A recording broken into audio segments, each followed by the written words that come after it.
Get out of here. You're out of your league with that low education. Don't you get it? There's no way someone as incompetent as you should be at such a prestigious party. My boss John looked down on me with utter contempt, smirking triumphantly. His face was so hideously smug that it left me in disgust. Understood. I'll leave, just as you say. John's laughter echoed throughout the venue. With the laughter that sounded almost like screams behind me, I left the venue. I'm George, a 41-year-old office worker. I have a sister who's 5 years older than me. Our parents passed away in a car accident when I was in high school. Therefore, I've always looked up to my sister, who raised me in their stead. My older sister Emily is a strong woman. She always pulled me along, especially when I was a tearful kid. She would appear out of nowhere to rescue me from bullies, driving them away. Even when our parents were alive, Emily's training methods for me were intense. In our neighborhood, she was known as a reincarnation of a famous historical figure. You appear quiet, so you need to be strong to not get pushed around, she would say. With that, she enrolled me in a wrestling club and trained me daily. I was rigorously trained by my sister, who was like a taskmaster, to the point of feeling nauseous. Because my sister was also in a sports club, she was like a demon when it came to coaching. Thanks to that physical training, I was no longer a target for bullies. This didn't change even after our parents died. Mom and Dad are gone, but we need to be strong.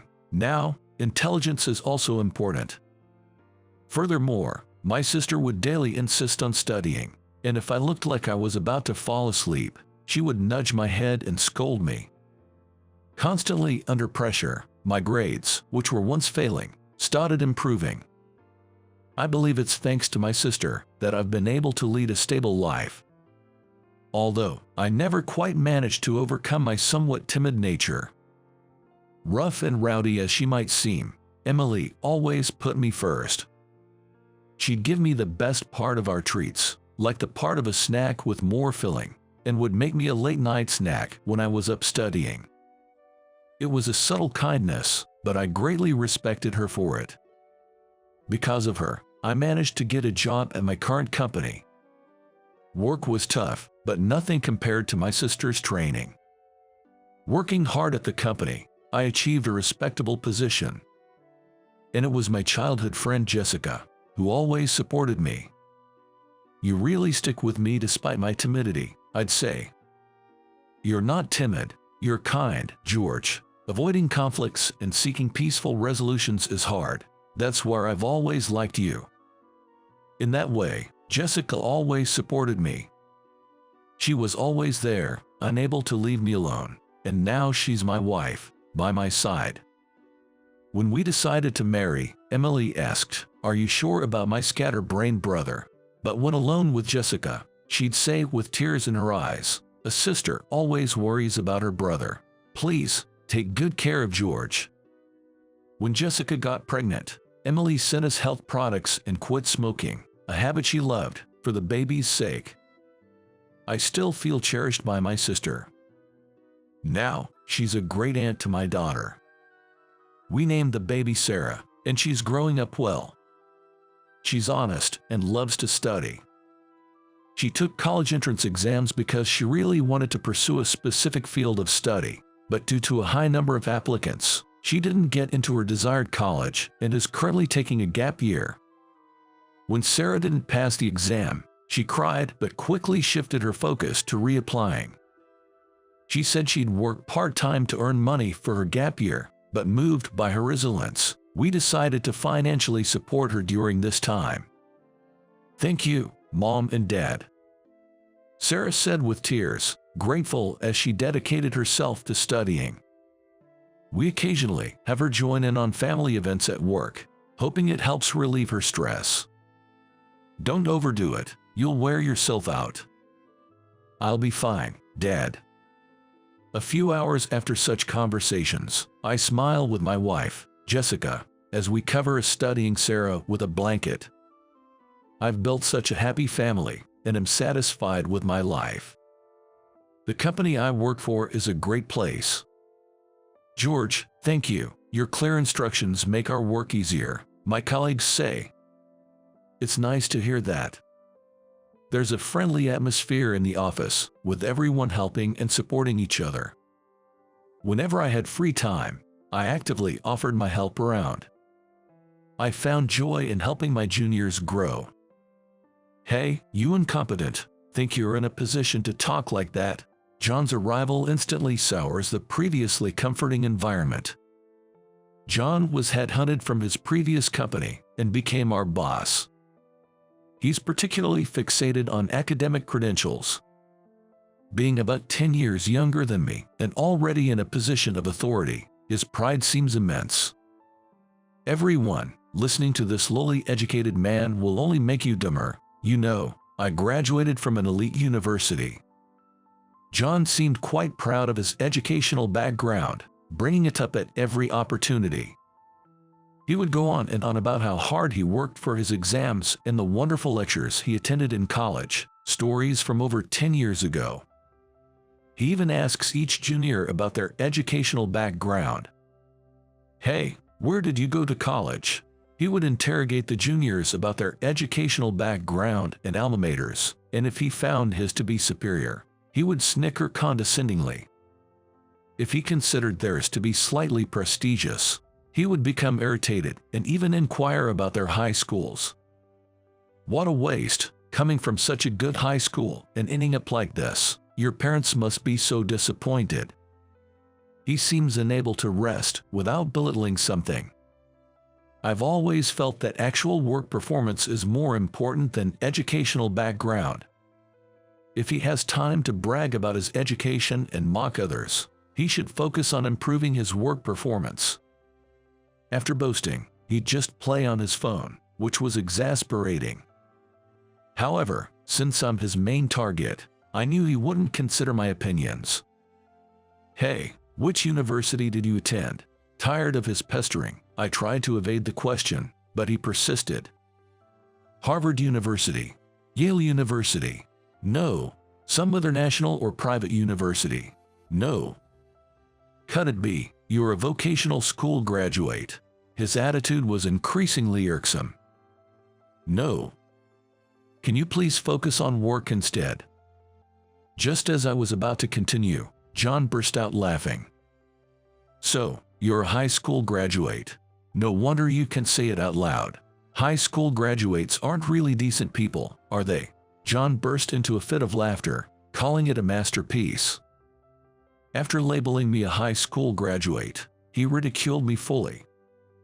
Even with his previously haughty attitude, he used to call me by my name. Hey, incompetent. After that conversation, he started referring to me as incompetent. Well, that was still bearable. Since the persistent annoyance towards the juniors was now focused on me, I thought it was better for me to take it quietly to protect them. But then it started affecting the work. Hey, incompetent. Take care of this task. Isn't this your assignment, John? And isn't the deadline tomorrow? An almost untouched project with a looming deadline was passed on to me. Despite always being on his computer, I wondered what he had actually been doing. You're incompetent, so having this much work should light a fire under you, right? Wait, this means overtime. Of course, it's overtime. Consider this a drill, a growth opportunity. Be grateful to a senior who's giving you a chance. With that, John left early for a night out, leaving the task to me. It was a crucial project from a client whose trust was vital. If not completed by the deadline, it would harm our company's reputation. But the workload was too much for one person. There's no need for such harsh words. Don't worry, George, we'll help you. Don't worry, I live alone. It's fine if I stay up all night. At that time, my juniors, having overheard the conversation, offered their help. I was truly grateful. I informed my wife, Jessica, that I'd be pulling an all-nighter, and somehow we managed to finish the project. I felt sorry for my juniors, all of them sporting dark circles under their eyes. That's when John showed up, not to appreciate our efforts, but to yell at us. "Hey, what are you doing with those foolish faces? You finished the work, right?" I was too tired to be angry, and all the credit for our hard work was taken by John. Naturally, the atmosphere in the department turned tense and uncomfortable. Feeling helpless, I let out a sigh.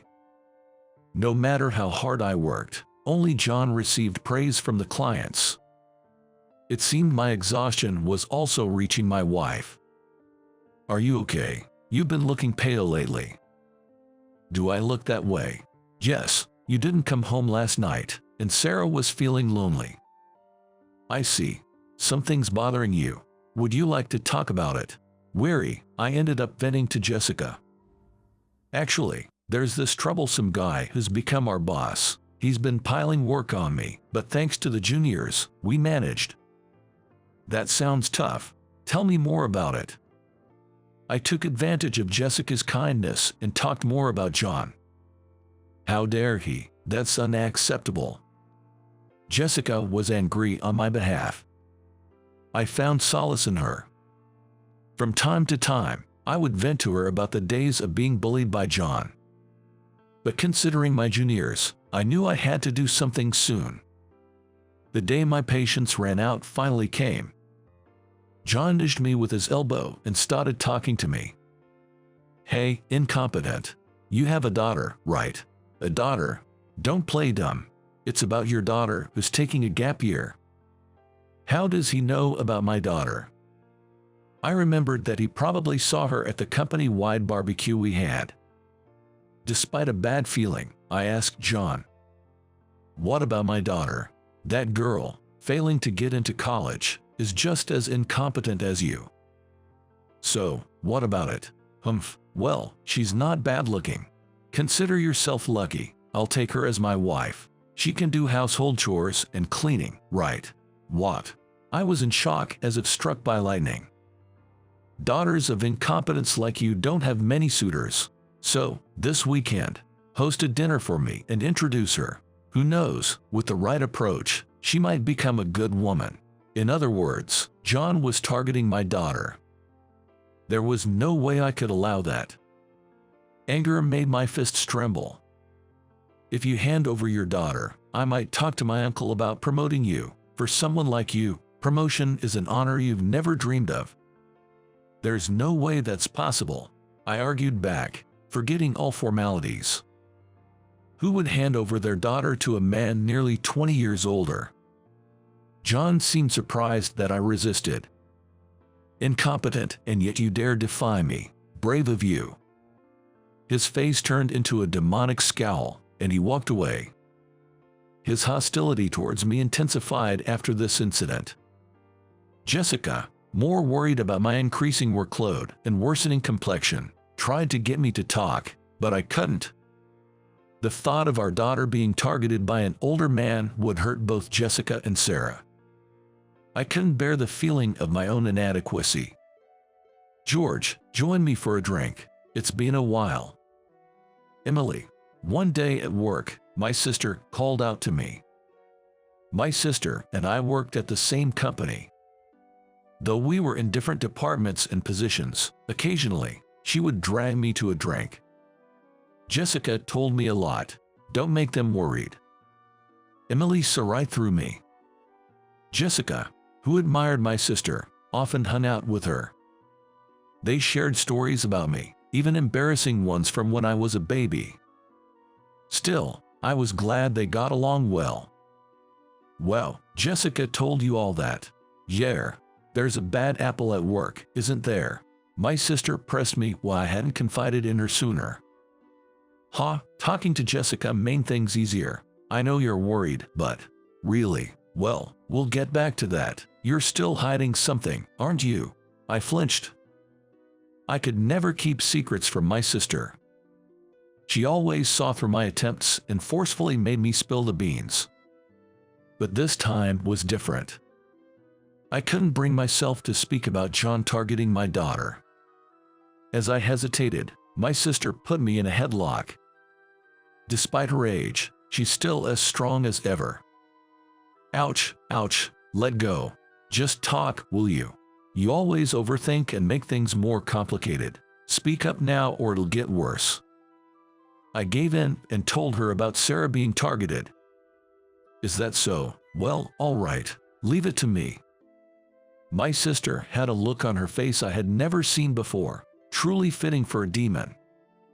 Rumor has it that John is a notorious playboy in the nightlife scene. How could I ever give my precious daughter to such a vile man? I reaffirmed my resolve to stand against him. Hey. What is it? You know, you can still change your mind. John approached me again, smirking meaningfully. As I've said many times, I refuse. Is he that desperate for my daughter? Then, can't be helped. Maybe I should take your wife instead. What? Your wife would prefer an elite on the fast track like me over a futureless high school grad like you. How far will John go to mock me? Please stop the insults. You say something. Incompetent words don't reach my ears. Once I get your wife, maybe your daughter too. He. Seeing his vile, contemptuous face, I was overwhelmed with anger. Without thinking, I grabbed John.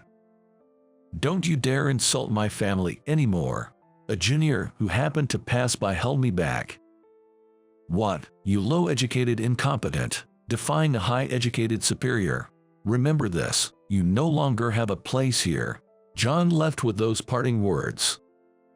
George, I understand how you feel.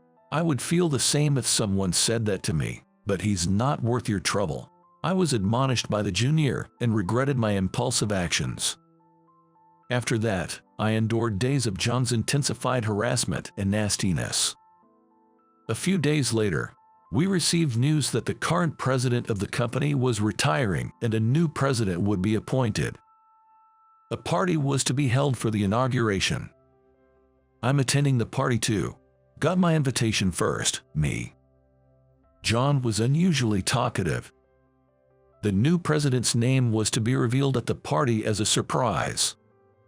With my education, I'm sure to be a favorite of the new president. Once I'm in his good graces, some incompetent will be fired for sure. Poor thing, over 40 years old. John sat back in his chair, pleased with himself. Technically, all employees were invited, but I kept quiet to avoid further comments. John spoke to me. Oh, right. You better come to the event. Yes, I understand. His response was a smirk. He was definitely plotting something. On the day of the party, I had to arrive at the venue early due to some circumstances. What? No seat? I tried to confirm my seat with the hotel staff, but the response was there isn't one. As I expressed my confusion aloud, I heard laughter from behind. It was John. What a stupid look. He pointed and laughed at me. You don't have a seat. Why not? I took care of your seat. It's inappropriate for a low-educated person to be here. It's only a matter of time before you lose your real seat in the company. Such childish behavior is unimaginable for an adult in a professional setting. Was he really this thoughtless? I was shaken by John's childishness. No, I've been invited too. That's what I'm saying. There's no seat for an incompetent. Don't dirty the celebration of the new president. I frowned at John's vulgar language even in such a formal setting. Unless you're finally willing to introduce your daughter to me, I might consider it. I thought, really, but after seeing the person behind John, I decided to comply with his words. I refuse about my daughter. I'll be leaving then. What? John looked surprised at my straightforward retreat. However, his expression quickly turned triumphant. Staying any longer wouldn't change John's mind. Tired of it all, I relaxed with a coffee in my room.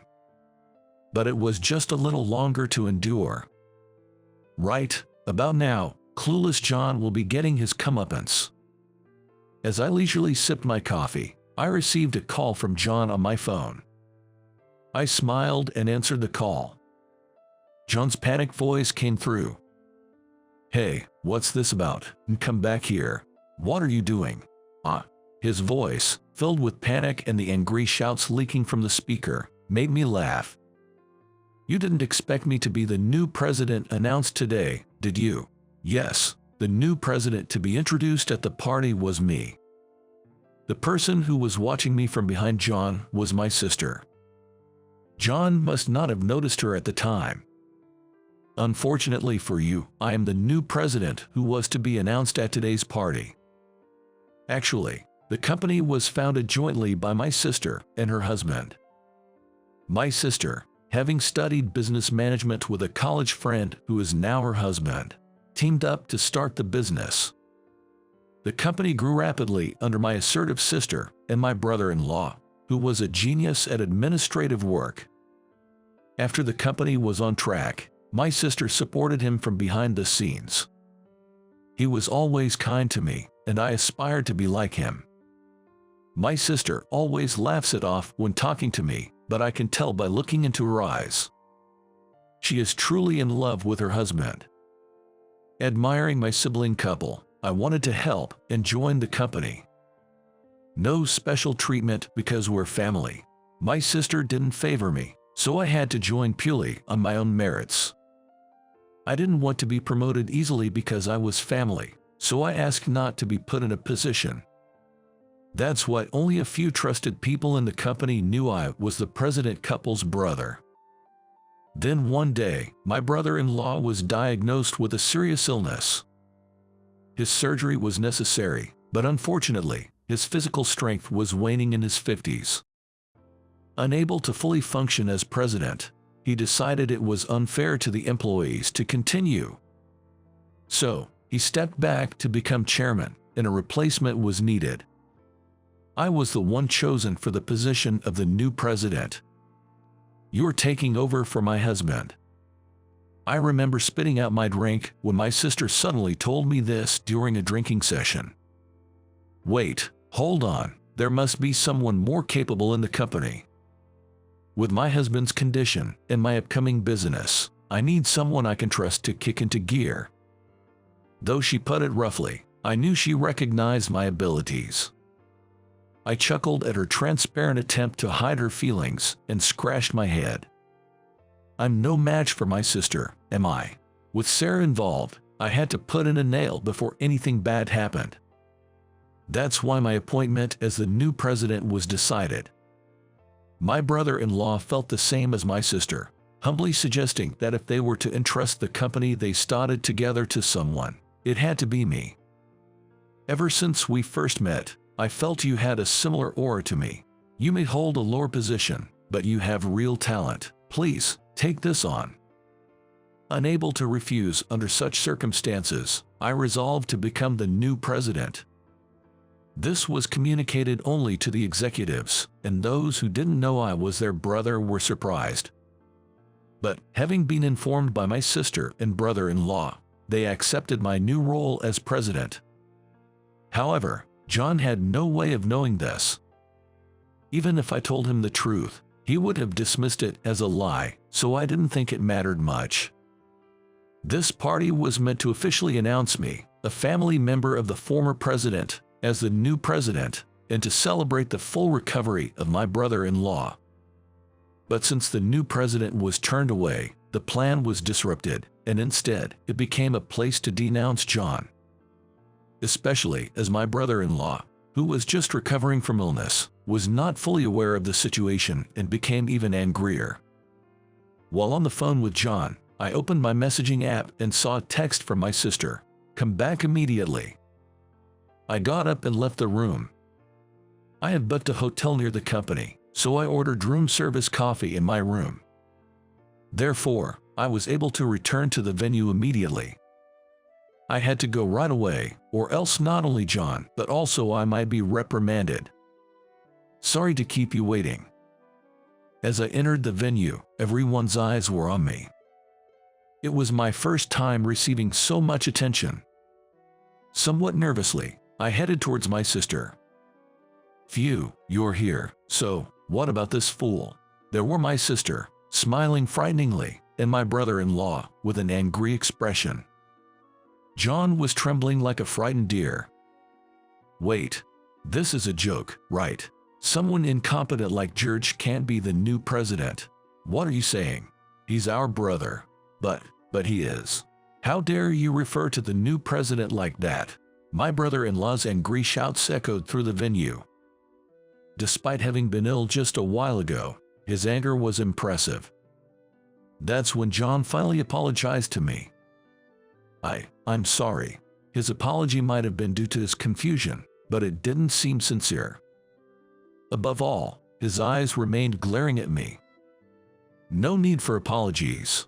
I have no intention of forgiving you. Without looking at John, who was offering an apology, I responded and then smiled at my sister and her husband. Sorry, guys. Don't worry about it. As the new president, you need to establish authority. So, President, what will you do with John? It seemed my sister and brother-in-law were giving me a chance to say something to John before they made their decision. I nodded with a smile and turned to John. John, I have a lot to say to you. Of course, I was angry about being called an incompetent with low education. I paused for a moment before continuing. But what angers me most is your attempt to involve my daughter. At this, the room buzzed, and everyone looked at John with disdain. Many attendees had daughters of their own age, so they likely understood my feelings. John's face turned pale as he looked around frantically. No, it's not like that. I mean, so, what do you mean? I heard you said you'd train her into a good woman. No, it's impossible for a man in his late 30s like you to get my lovely niece. John stammered as my sister confronted him. Oh, and George isn't a high school graduate. What? That's right. We should clear that up too. Yes, contrary to what John had been insulting me with, I'm not a high school graduate. I did go to high school here, but for college, I went abroad. Abroad? But you said you weren't a college graduate. That was just your misunderstanding. You were harping on about some universities, but I didn't think telling you the truth would make any difference. You could have easily found out about my brother's background with a little research. How careless. John's eyes widened at my words. My sisters thought it was important for me to study business abroad, so they sent me to an overseas university right after high school. Well, I don't boast about my education like someone I know. That's impossible, you being uneducated. Really, you just don't get it. Didn't you want to know I wasn't uneducated? At my question, John bit his lip. Then, my brother-in-law stepped forward. We will consider this matter thoroughly. Don't expect to work as you have been until now. At his words, John's shoulders slumped. Then, George, as the new president, could you give a speech? Of course. I gave my speech as the new president in front of everyone and left. Opening the door at home, my beloved wife and daughter were waiting. Welcome back. Congratulations on becoming president. Dad, I'm glad you worked so hard. Thank you. I had a lot of delicious food at the party, but nothing beats my wife's home cooking and the beer poured by my daughter. Feeling happy, I remembered the past. I started having special feelings for Jessica during high school. I was struggling with the prospect of exams. I aspired to study economics and management, admiring my sister and brother-in-law. You should do what you love. My sister always told me, but I was determined in my decision. However, feeling burdened when my brother-in-law and sister offered to pay for my education abroad, I felt like I was relying too much on them.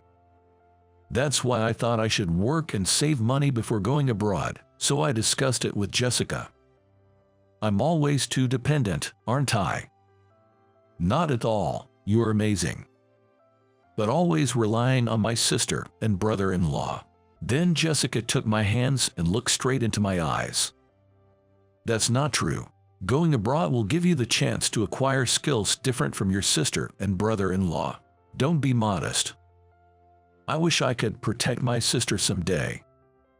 Don't worry. First, let's meet the expectations of your sister and brother-in-law. Jessica was the one who comforted and supported me when I felt hesitant and unsure. She always gave me kind words, and gradually, she became a very special person to me. Encouraged by Jessica and my siblings, I decided to go to a university abroad. But going abroad meant making her wait. When I told her to find her own happiness, she slapped me. Idiot. Do I look like that kind of woman to you? I'll wait for you until you come back, and don't you dare cheat. She stayed in touch, supporting me during I was in abroad. The university abroad was totally different from the universities here. I pulled many all-nighters and struggled to gain skills abroad before returning home. Welcome back. Those were Jessica's words when I proposed to her and we happily got married. Then she gave birth to our daughter, Sarah. Thank you, Jessica. For what? Suddenly. For talking to my sister. It helped me get back at him. So, of course, I can't tolerate anyone hurting you and our daughter. Jessica said with a smile. After the party, I decided to tell Jessica and Sarah about the ordeal since I had worried them. That old man was after me. Yo, gross. I can't believe it. You got him good. They were both shaking with anger. But Dad, you still protected me even though it put you in a bad spot, right? Thank you. Sarah thanked me. I might be the new president, but my brother-in-law still has more authority due to handover work. When I went to the department where I had worked, John wasn't there. It seemed John really wasn't capable at his job. Looking at his computer, there were only signs of him surfing the internet. Above all, I was appalled to find that he had been reading pirated comics. I was shocked at his lack of morals. Ironically, this led to the implementation of stricter security software, which might be something to be thankful for. I decided to ask my brother-in-law about John's situation. John was originally in another company but got himself into trouble by pushing work onto subordinates, stealing credit, and causing problems with women. He had an affair with a co-worker, which was discovered by her husband, leading to a scandal and his inability to stay at his previous company. He left under the guise of voluntary resignation and applied to our company's mid-career recruitment program. My brother-in-law usually attends interviews but was absent due to illness at that time, so John's past wasn't fully vetted. Because of this, it seems the information about John wasn't properly communicated. An excellent man like me would naturally be headhunted by this company. I came here on my own accord, even though the former president tried to retain me. John boasted like that, but it was all lies, which was a letdown to learn. When my brother-in-law inquired about John's previous company, almost only negative things came up. They said, him being good is just absurd. Frankly, we were overjoyed when he left. It's rare for someone to be spoken about in such terms. In the end, my brother-in-law didn't immediately fire John but decided to transfer him to a branch office. That meant he was now under my sister's jurisdiction, but the place John was assigned to was filled with highly educated people. John, with his so-called high education, couldn't get by there and, having always pushed his work onto others, lacked experience, and was constantly getting criticized. Hey, John is not coming anymore. Hooray! Seeing the juniors cheering made me realize how much trouble I had caused them. However, it was only a matter of time before John would resign. I am highly educated. Even with his boasting, his new assignment was meaningless. So what? In that sense, I graduated from a top university. I studied in abroad. I don't boast about it, but can you please get to work? I'm your supervisor who you look down on as just a high school graduate. But in this company, if you work hard and gain experience, you are valued. Education doesn't matter here.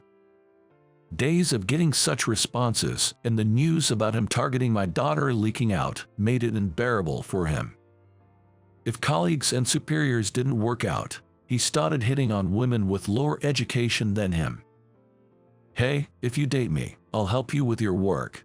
Just be nice to me." The day he made such an advance, he was immediately called out by everyone. "What? That's not okay in this day and age. I'll sue you.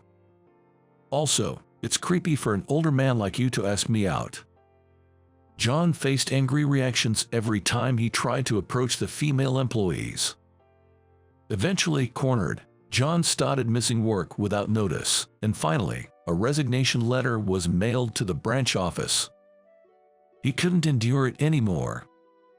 His previous ways didn't work, and being ignored and logically defeated was too much for him. Putting someone who only boasts about their education in a place full of highly educated people is the best. They self-destruct on their own. My sister's strategy was impressive. That's how John was successfully ousted from the company. A few months later, during a family dinner, we were walking home when I saw a man with greasy, unkempt hair and shabby clothes. His eyes were bloodshot, and I almost looked away, but then I noticed he was muttering something. "It's all your fault. Because of you all." Wondering what he meant, my sister suddenly exclaimed, "Ah, John." Yes, it was John. I didn't recognize him at first because his appearance had completely changed, but it was John. He must have had a tough time since leaving the job. He had aged so much that he looked more like an old man than me. Feeling an ominous premonition from his clearly unwell state, he suddenly shouted, "It's all because of you. You ruined my life." Then he lunged at my sister, who was leading the way. Instinctively, I stepped forward, grabbed John's arm, and threw him over my shoulder with a classic wrestling move. It was a moment where the skills my sister had drilled into me came in handy. As I looked down, John was writhing in pain and unconscious. I was glad to have protected my family, but using my skills on a civilian could hurt them a lot, so I was sweating internally. The police were called later, but my sister and witnesses explained the situation, and it was deemed self-defense against a grudge. "You did well. Thank you." I felt relieved and confident that I could protect my sister and her family. Jessica was worried about me, but Sarah was excited, cheering, "Good job, Dad." Upon checking with the police later, it turned out that John had caused other problems as well, leading to him receiving a prison sentence. To prevent anything like that from happening again, I moved to a more secure house. With hard work and sweat, Sarah got accepted into a university. Indeed, it was a tough path due to the university being at the forefront, but I'm truly glad that my daughter's efforts were rewarded. While embracing my weeping daughter, we all rejoiced. Then, Sarah was set to leave home for university. We will miss Sarah. Yes, but it's a joyous beginning for her. Let's wholeheartedly celebrate.